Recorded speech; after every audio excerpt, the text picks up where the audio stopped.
Assalamualaikum warahmatullahi wabarakatuh. Selamat malam, Sobat Horor Klasik dimanapun Anda berada. Semoga pada malam hari ini Sobat Horor Klasik dalam keadaan sehat walafiat dan selalu dalam lindungan Tuhan Yang Maha Esa. Pada malam hari ini saya akan menceritakan sebuah pengalaman horor yang terjadi sudah cukup lama, yaitu terjadi pada tahun 89 yang menimpa seseorang dengan nama Pak Mono. Namun, seperti biasanya, sebelum saya memulai cerita pada malam hari ini, pertama-tama izinkan saya mengucapkan terima kasih kepada Sobat Horor Klasik yang sudah berkunjung dan mendengarkan cerita-cerita yang ada di channel Horor Klasik. Tidak lupa ucapan terima kasih sebanyak-banyaknya dan apresiasi setinggi-tingginya kepada subscriber yang telah bersedia untuk mengikuti dan mendapatkan cerita-cerita terbaru dari channel Horor Klasik. Cerita ini bermula ketika pada tahun 89 Pak Mono ini diminta oleh ayahnya yang merupakan seorang petani bambu ya, untuk mengirimkan bambu-bambu yang sudah dipanen ke tempat langganan beliau. Jadi profesi dari ayahnya Pak Mono ini merupakan petani bambu, di mana secara periodik ya, kurang lebih 1 bulan atau 1,5 bulan sekali ya, itu beliau ini mengantarkan bambu-bambu ke pedagang yang sudah berlangganan kepada bapaknya Pak Mono.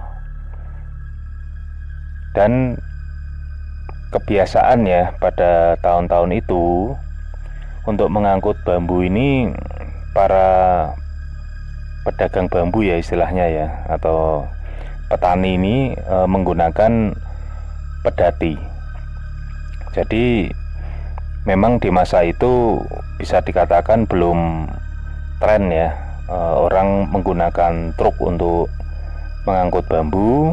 Namun yang digunakan ya itu kendaraan tradisional yang biasa disebut pedati. Pedati itu sendiri bentuknya mirip dengan dokar ya. Kalau Sobat Horor Klasik mungkin di masa sekarang ini kita sudah terbiasa ya melihat dokar yang umumnya ditarik dengan kuda. Namun pedati ini yang memang biasanya digunakan untuk mengangkat barang ya, atau mengangkut barang ini biasanya memiliki gerobak belakang ya, yang berukuran lebih besar dan lebih panjang. Dan umumnya pada masa-masa itu pedati ini ditarik oleh sapi atau lembu, seperti itu. Nah, untuk pedati yang digunakan oleh ayahnya Pak Mono ini memang seringnya ditarik oleh 2 ekor sapi ya, karena memang mengangkut bambu yang cukup banyak dan melewati jalan yang bisa dikatakan memiliki kontur yang beraneka ragam. Sebagai gambaran saja ya, lokasi rumah orang tua Pak Mono ya, atau Pak Mono sendiri ya ketika itu, karena beliau juga masih bujangan sehingga memang masih tinggal bersama orang tuanya, itu ada di daerah Boja ya, yang masuk di Kabupaten Kendal. Sementara tempat di mana bambu itu harus diantar itu berada di Kota Semarang, tepatnya di pinggir Sungai Banjir ya, atau yang biasa dikenal oleh masyarakat Semarang ini sebagai Banjir Kanal, yang berjarak ya kurang lebih kalau dihitung kilometer itu sekitar 35 atau 40 km. Dan untuk rute yang dilewati dari daerah Boja ini, biasanya pedati itu akan bergerak turun melewati daerah Mijen, di mana pada masa itu daerah Mijen ini masih banyak ditumbuhi oleh hutan karet ya, yang mana salah satu cerita horor yang pernah terjadi di daerah itu, dan kebetulan memang saya alami sendiri, sudah pernah saya angkat di channel ini pada edisi keberapa ya saya lupa, namun dengan judul Alas Karet.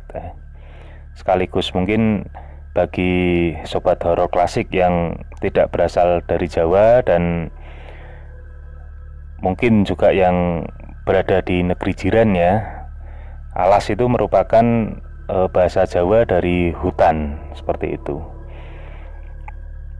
Nah, jadi sobat horor klasik mungkin bisa membayangkan ya, di tahun 89 ketika itu jalan lintas dari Boja sampai dengan Semarang ya, yang melewati daerah Mijen dan Ngalian, itu bisa dikatakan jalannya itu belum selebar zaman sekarang ya.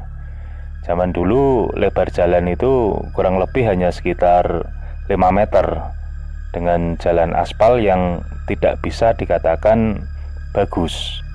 Dan tentunya pada tahun-tahun itu memang sangat minim penerangan.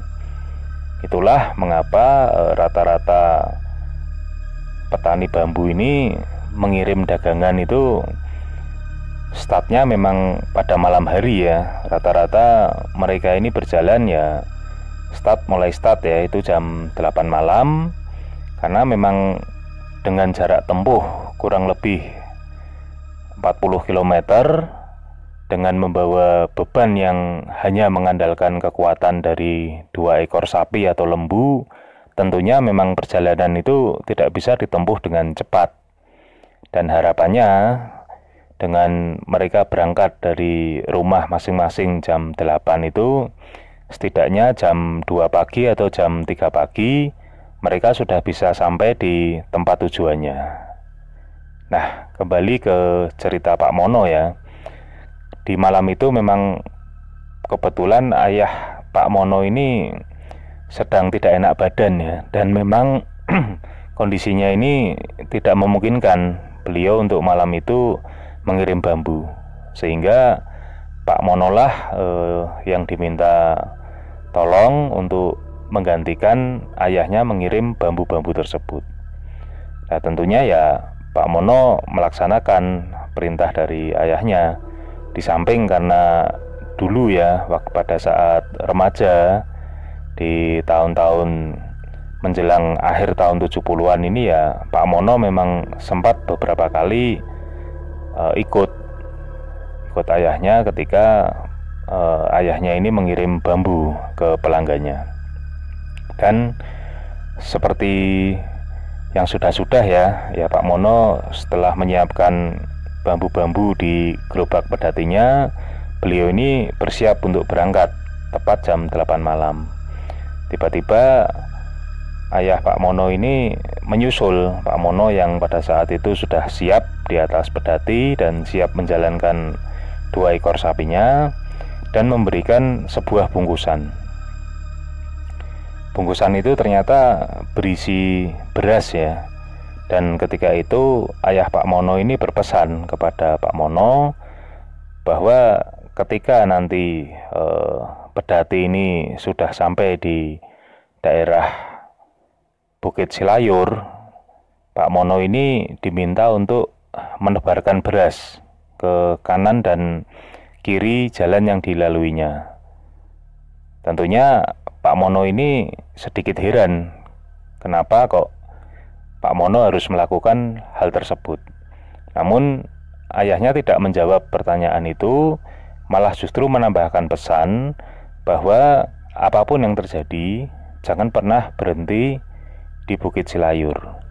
Dan jika sapi-sapinya itu bertindak aneh atau istilahnya menunjukkan gejala-gejala yang tidak biasa, Pak Mono diminta tenang dan diminta jangan menoleh ke kanan kiri, tetap saja fokus menatap ke jalan di depannya.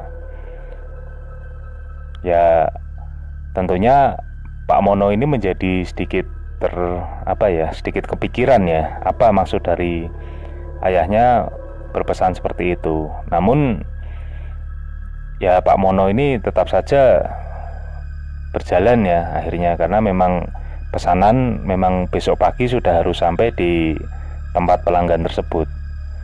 Akhirnya Pak Mono ini mengiyakan saja pesan dari ayahnya dan bergegas memacu sapinya.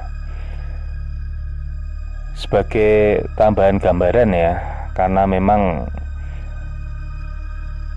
penerangan yang betul-betul kurang memadai di tahun-tahun itu, ditambah dengan kondisi jalan yang gelap karena memang harus melintasi hutan karet itu ya.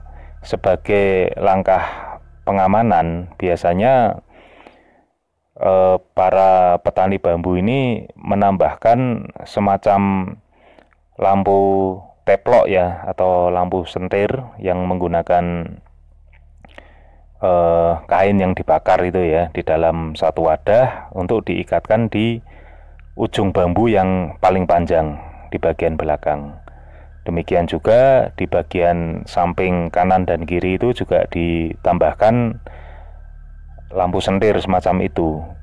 Jadi memang ya, kalau dibayangkan ya, saya sendiri memang kebetulan di tahun-tahun 90-an ya masih sempat melihat petani bambu yang mengirim bambu dengan menggunakan pedati semacam itu. Dan memang saya sendiri ketika melihat ya tidak terbayangkan ya betapa beratnya perjuangan beliau-beliau ini dalam mengirim bambu-bambu agar bisa sampai ke pemesan seperti itu. Nah, kembali ke cerita Pak Mono ini, setelah kurang lebih menempuh perjalanan 2 jam ya, kurang lebih jam 10, mulailah Pak Mono ini masuk ke kawasan hutan karet ya. Dan situasi di malam itu memang betul-betul sangat sepi, karena memang di tahun itu lagi-lagi daerah itu memang masih betul-betul dominan hutan ya. Kalau di zaman sekarang sobat horor klasik yang berkediaman di Semarang pasti tahulah hutan karet itu sudah dibabat dan digunakan untuk perumahan elit ya. Sementara Bukit Silayur sendiri juga bisa dikatakan sekarang sudah dikepras dan sudah banyak perumahan di sekitaran Bukit Silayur itu. Namun di zaman dulu itu hanya masih ada hanya ada satu perumahan di daerah itu. Nah, alhamdulillah perjalanan Pak Mono ketika melintasi hutan karet ini lancar ya. Beliau tidak mengalami kendala apa-apa, dan segera setelah hutan karet tersebut selesai, tidak lama lagi ya, kurang lebih hanya sekitar 1 kilometer ya, beliau sudah akan masuk di daerah Bukit Silayur. Waktu itu menjelang hutan karet ini habis ya, entah kenapa Pak Yono ini merasa kok malam itu tiba-tiba terasa begitu dingin. Dan menurut beliau itu cukup aneh ya, karena ketika beliau melintasi hutan di mana masih banyak pepohonan tinggi, itu beliau merasakan hawa itu biasa-biasa saja. Namun anehnya ketika beliau ini sudah akan menyelesaikan rute hutan, kok rasa-rasanya beliau ini seperti menggigil tiba-tiba. Udara terasa sangat dingin. Namun Pak Mono ini berusaha mengabaikan hal tersebut dan terus saja memacu sapinya ya dengan kecepatan yang bisa dikatakan ya namanya sapi ya, hanya pelan sekali memang jalannya ya. Cukup memprihatinkan lah kecepatannya, bisa dikatakan seperti itu. Dan tepat kurang lebih ya jam setengah 12 malam mungkin ya, itu akhirnya Pak Mono ini akan memasuki daerah Bukit Silayur. Sebagai gambaran lagi ya, mungkin bagi sobat horor klasik yang belum pernah melihat secara langsung ya Bukit Silayur, kalau kondisi sekarang lagi-lagi memang bisa dikatakan Bukit Silayur itu hanya tinggal, bisa dikatakan mungkin hanya tinggal seperempat ya, karena tebing yang dulu sangat tinggi itu memang sudah dikepras ya untuk pelebaran jalan. Dan di tahun 90-an ini saya masih sempat melihat Bukit Silayur yang bisa dikatakan masih dalam kondisi yang asli ya. Namun kalau sekarang itu ya di sekitar situ sudah banyak perumahan, jalan juga sudah lebar, penerangan sudah sangat baik di zaman sekarang. Nah, di tahun-tahun ketika cerita ini terjadi ya, di tahun 89 sebelum tahun 90 itu, seperti yang gambaran tadi saya berikan, di samping jalannya juga sempit, aspalnya memang tidak bagus, dan tidak ada lampu penerangan sama sekali. Nah, tepat ketika Pak Mono ini beserta sapi-sapinya memasuki daerah turunan, itu gambarannya ya, dari posisi beliau di sebelah kanan ini ada sebuah pemakaman ya. Pemakaman kalau sekarang sih tidak terlalu terlihat karena sudah dipagar. Namun di zaman dulu itu pemakaman itu terlihat sangat jelas. Dan di sekitar pemakaman itu di kondisi sekarang sudah banyak rumah ya. Kalau dulu ya tidak ada apa-apa di daerah itu. Hanya betul-betul tanah pemakaman, di sebelah kiri itu ya tanah kosong, begitu saja. Dan akhirnya sesuai pesan dari ayah Pak Mono ini mulai mengambil bungkusan beras yang tadi diberikan dan mulai menebarkan beras ke kiri dan kanan jalan yang dilalui. Dan entah ya awalnya bagaimana, tiba-tiba Pak Mono ini mendengar dua ekor sapi yang menarik pedati ini melenguh ya, melenguh perlahan, dan salah satu sapi ini seakan-akan seperti apa ya, menggeleng-gelengkan kepala. Dan Pak Mono merasa di situ bahwa perjalanan yang beliau tempuh ini terasa seperti membawa beban yang sangat berat. Padahal jalanan itu merupakan jalanan menurun ya, merupakan jalanan menurun. Dan anehnya di situ Pak Mono ini melihat sapi-sapi ini justru malah bergerak sangat lambat. Sangat lambat, jalan pedati itu juga ikut melambat. Namun Pak Mono ini bisa merasakan bahwa sapi-sapi itu melambat bukan karena secara naluri mengerem ya, karena jalanan menurun, bukan. Namun Pak Mono merasa bahwa sapi-sapi ini bergerak lambat karena seakan-akan beban yang dibawa atau ditarik oleh dua ekor sapi ini lebih berat dari yang seharusnya. Nah, di situ Pak Mono ini agak penasaran ya sebetulnya apa yang terjadi. Namun waktu itu beliau ini masih agak takut-takut ya untuk melihat ke arah lain ya. Memang sejak masuk bukit tersebut ya, Pak Mono ini berusaha untuk patuh pada perintah ayahnya untuk tidak menoleh-nolehkan kepala barang, meskipun itu hanya ke kiri kanan ya, seperti itu. Beliau betul-betul berusaha untuk selalu melihat ke depan. Dan tentunya memang jelas sekali pergerakan aneh dari 2 ekor sapinya ini Pak Mono memang bisa melihat. Dan puncak yang dirasa Pak Mono ini cukup membahayakan adalah ketika posisi pedati itu sudah berada di sebuah tikungan ya, dimana di sebelah kanannya ini merupakan tebing yang sangat tinggi yang tadi sempat saya sebut, namun sekarang sudah tidak ada karena sudah dikepras. Sementara sisi kirinya ini merupakan sebuah jurang yang di bawahnya itu ada sungai seperti itu. Nah, tepat ketika di situ Pak Mono ini merasa bambu yang ada di belakang pedatinya ini seperti bergoyang-goyang. Nah, di situ Pak Mono ini sudah betul-betul tidak tahan ya. Dan akhirnya beliau ini menolehkan kepala ke belakang, dan beliau sangat terkejut karena ternyata di atas bambu yang sudah disusun dan ditumpuk-tumpuk di bagian belakang pedati ini ada sesosok tubuh yang duduk tanpa kepala. Pak Mono pada saat itu sangat terkejut ya.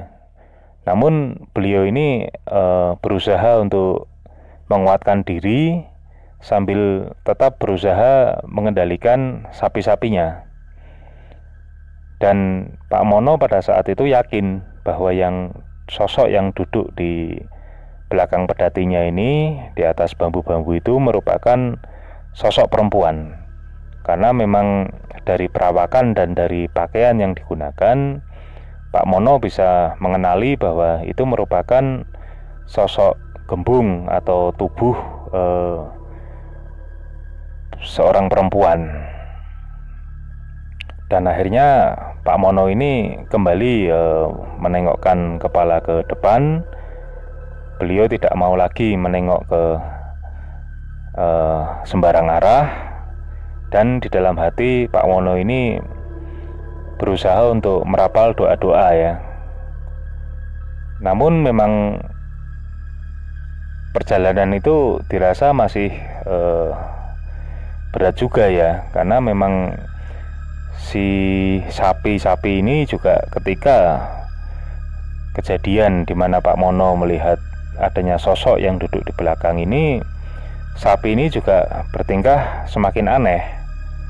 Bahkan sapi yang berada di sebelah kiri ini bergerak seakan menarik pedati ke arah kiri, atau artinya ke arah jurang yang di bawahnya sungai itu. Nah, tentunya Pak Mono ini cukup kewalahan. Beliau betul-betul kewalahan hingga akhirnya beliau ini memutuskan untuk melompat dari atas pedatinya, dan kemudian beliau bergerak ke depan untuk menarik sapi-sapi tersebut dari depan. Jadi posisi beliau sudah tidak duduk lagi ya di atas tempat kendali pedati itu, tapi beliau sudah turun dan memegang tali kekang sapi itu dengan posisi beliaulah yang menarik sapi-sapi tersebut. Karena memang menurut Pak Mono ya ketika itu, kalau Pak Mono tidak melakukan hal tersebut, besar kemungkinan sapi beserta pedati ini akan masuk ke dalam jurang. Dan alhamdulillah setelah Bukit Selayur itu sudah berakhir ya, dan sudah mencapai tempat yang cukup datar, Pak Mono ini sudah tidak melihat lagi sosok yang tadi duduk di atas bambu-bambunya. Dan kemudian Pak Mono ini memutuskan untuk istirahat sejenak sambil menenangkan sapi-sapinya, terus memberikan makanan dan minum kepada sapi-sapinya. Nah, akhirnya singkat cerita ya, proses mengirim bambu itu bisa terselesaikan sesuai jadwal, dan pada akhirnya keesokan sore ini Pak Mono kembali berjalan naik ke arah Boja atau pulang ke rumahnya. Nah, ketika Pak Mono ini sudah sampai di rumah, beliau ini bercerita kepada ayahnya peristiwa yang beliau alami. Dan waktu itu ayahnya yang mengatakan bahwa Pak Mono kan sudah dipesan untuk tidak menengok ke arah manapun, dan pada saat menuruni bukit itu memang sudah dipesan untuk menebarkan beras dan berkonsentrasi saja melihat ke depan, jangan menoleh ke sana kemari. Dan Pak Mono memang mengatakan bahwa beliau ini terpaksa meloncat dari atas pedati dan menarik sapi-sapi tersebut karena beliau melihat ada kemungkinan sapi ini akan menyeret pedati masuk ke dalam jurang. Dan ketika itulah meluncur cerita dari mulut ayahnya bahwa memang pada zaman dulu ya, itu pernah ada satu sosok tubuh perempuan yang ditemukan di sungai tersebut tanpa kepala. Nah, memang ada satu cerita yang cukup melegenda ya di Bukit Silayur Ngalian itu ya, bahwa sosok mayat yang dibuang di sungai tersebut itu merupakan sosok yang bernama Ranem ya, seperti itu. Sehingga oleh masyarakat sekitar ketika sosok tersebut menampakkan diri, memang masyarakat sekitar ini menyebut sosok tersebut dengan sebutan Mbah Ranem, seperti itu. Ada sejarah kelam memang yang terjadi ya di masa lampau ketika Mbah Ranem ini ya, atau ketika masih muda ini biasa disebut Ranem ini, yang mohon maaf ya, memang berprofesi sebagai wanita tunasusila yang bisa dikatakan cukup populer di masa itu ya. Nah, saking menjadi idolanya, sosok Ranem ini rupanya menjadi rebutan ya istilahnya oleh para pria hidung belang di masa itu. Dan entah bagaimana ceritanya,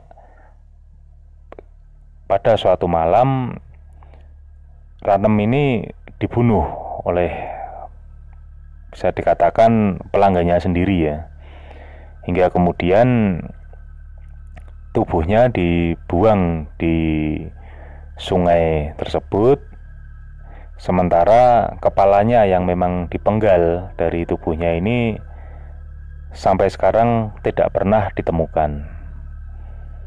Si pembunuh sendiri memang sudah tertangkap ya oleh aparat kepolisian.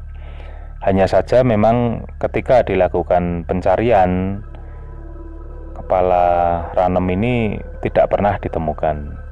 Dan sejak itu memang oleh masyarakat sekitar dipercayalah bahwa sosok Mbah Ranem merupakan penunggu abadi Bukit Silayur Ngalian, seperti itu. Nah, itu memang salah satu cerita nyata yang diceritakan ya oleh Pak Mono ketika beliau ini menggantikan tugas ayahnya untuk mengirim bambu.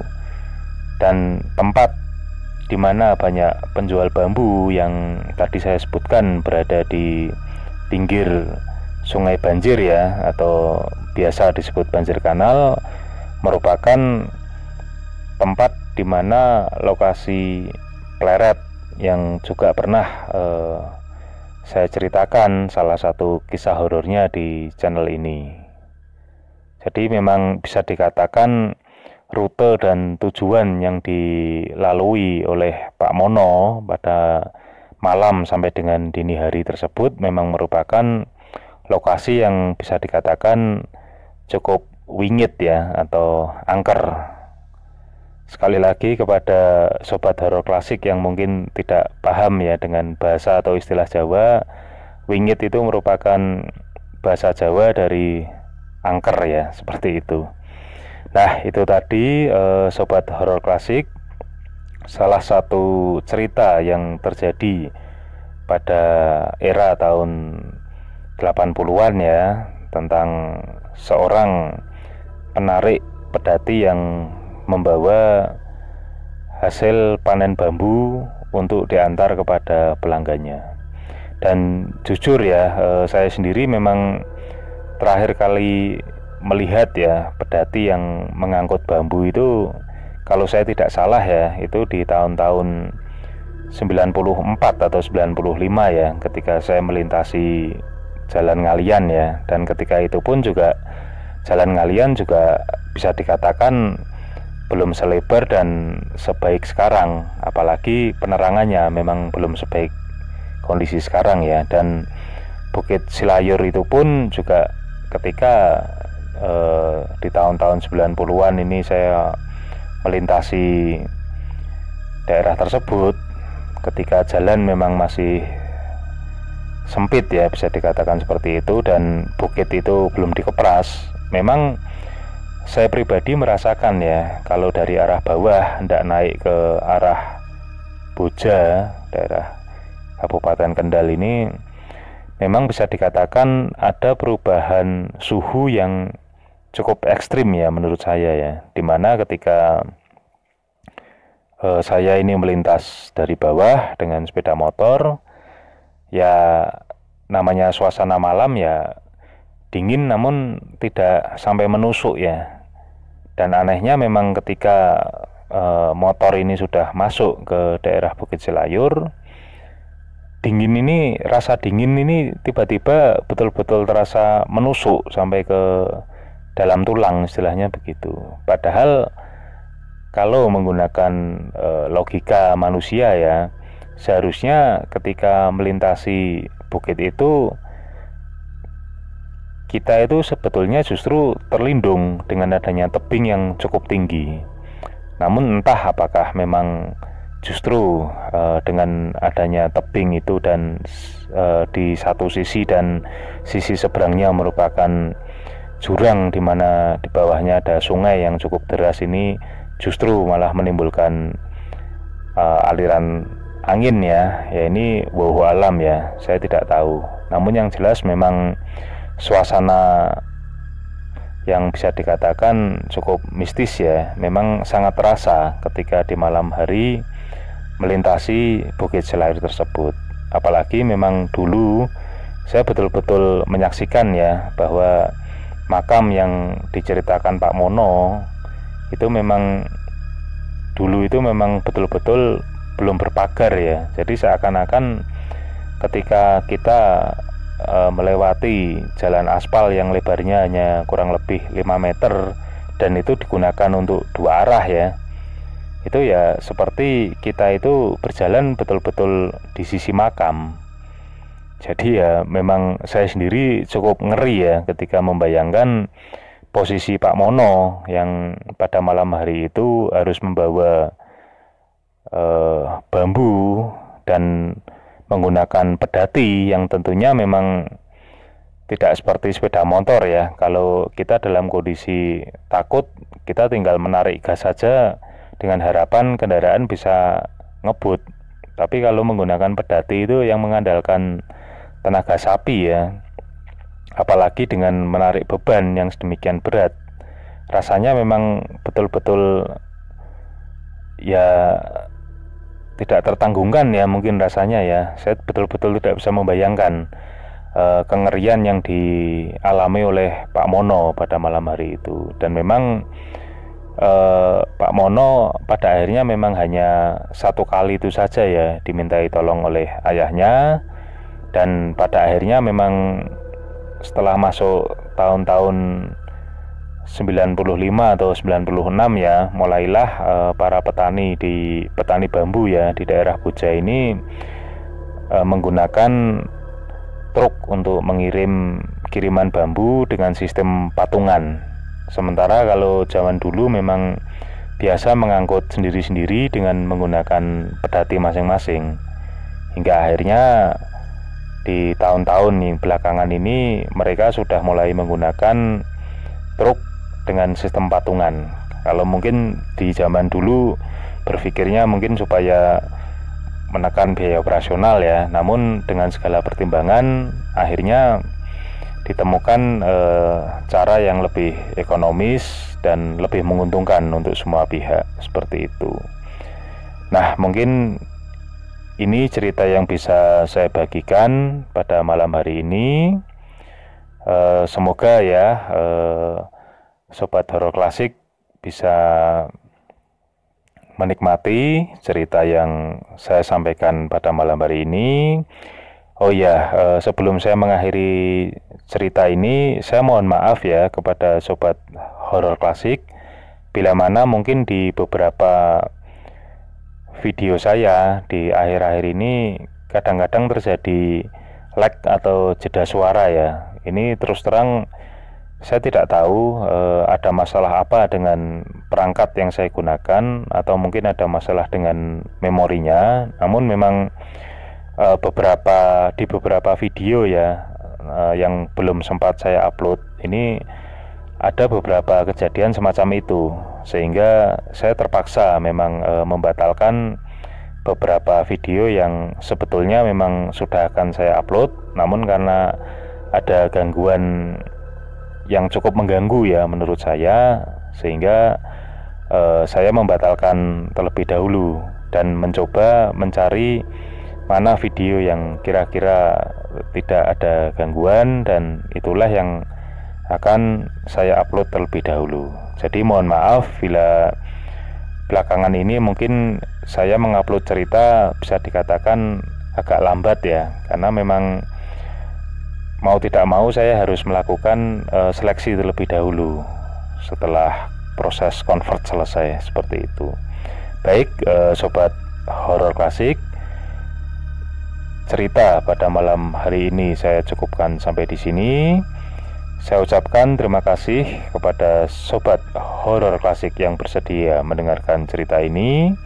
Semoga kita semua selalu dalam lindungan Tuhan Yang Maha Esa.